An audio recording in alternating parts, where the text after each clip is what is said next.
Жогорку кеңештин депутаттарына эски жылда жарым миллиард сомдон ашык акча маяна катары берилсе, 3,3 миллион сом ар бир эл өкүлүнүн телефондук сүйлөшүүлөрүнө төлөнгөн. Ошентип парламент аппаратына жыл ичинде 700 миллион сомго жакын каражат сарпталган. Ансыз да бюджет таңкыстык менен түзүлгөн жагдайда элдин эсебинен жан баккан 120 депутаттын кереги барбы деген суроо коомчулукта азыр кызуу талкууга алынууда. Бул багыттагы пикирлерге кабарчыбыз көз жүгүрткөн. Каржы министрлигинин билдирүүсүндө жогорку кеңештин чыгымы эски жылда эле 700 миллион сомго жакын каражатты түздү. Бул деген 120 депутаттын ар бирине бир жылда 3 миллион сомдон ашык каражат жумшалды дегенди түшүндүрөт. Кыргызстан парламенттик башкарууга өткөн соңку жаңы депутаттар иштей баштаган 4 жылда эсептесек, жалпы 2 миллиард 800 миллион сом акча азыркы эл өкүлдөрүнө жумшалган. Бул каражат орточо эсеп менен өлкөдөгү 3 облустун кызматкерлеринин 3 жылдык маянасынын эсебине барабар. Мына 120 депутаттың не керегі бар? Бүгінгі учурда мына қарап көрөйлү, өзүбүз бюджетибиз тартыш болсо, төшөгүбүз кичине болсо, кыргызда сөз бар. Төшөгүңө карап бутуңуз сос деген. Биз кыска болсо деле созо берип, эмне пайдасы бар? Элди карайлы, кошуналарды карайлы, өнүккөн өлкөлөрдү карайлы. Мен үчүн, мисалы үчүн Америкада 5 миллион адамга бир депутат туура келет да. Bizde 5 milyon Kırgızga bir deputat ile oluş gerek öz negizi. Dünyalıq standartta da. Mayli, anday bolbosun, anda bizim meseleler çeşilbeydi. Мамлекеттик кызмат көрсөтүүлөрдү колдонуу жагынан кыргыз депутаттары башка өлкөлөрдүн эл өкүлдөрүнөн айырмаланып алдыда турат. Парламенттеги 120 депутаттын биринин эле бир жылдык чыгымын эсепке алсак, айылга орточо бала бакчанын имаратын түптөөгө болот экен. Бүгүнкү күндө жогорку кеңештин депутаты бир айда 30 000 сомдун тегерегиндеги айлык алат. Ошондой эле ар бир эл өкүлүнө бирден жардамчысы менен айдоочусуна да маяна чегерилген. Эгер депутат мамлекеттик сыйлыктын ээси же наамдары болсо, айлыгы 40 000 сомго чейин, ал эми телефон байланышына ай сайын 3 000 сом бөлүнүп турат. Фракциянын лидери 50 000 сомго чейин маяна алышат. Мындан сырткары автоунаасына айына 12 литр бензин каралган. Ал эми учак аркылуу учууда бир депутат жылына 40 000 сом каражат коротот. Буга кошумча акысыз кызматтык үйлөр да берилген. Баарын келип эсепке алганда бир жылда бир депутатка жалпысынан 3 миллион сомго жакын акча сарпталат.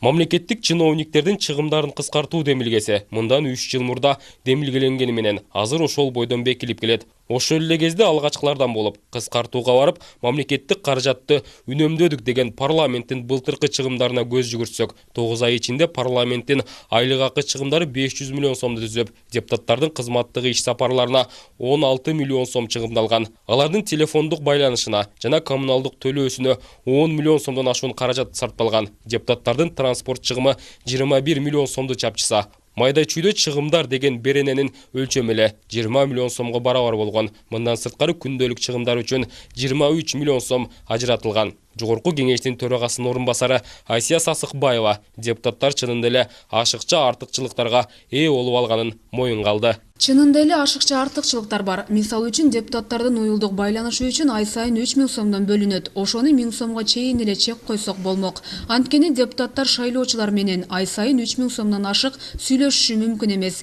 Анан чет өлкөгө иш сапар чыгымдарын чакырган тарап төлөп берген учурда гана уруксат берүү тартибин бекем кармансак болот эле.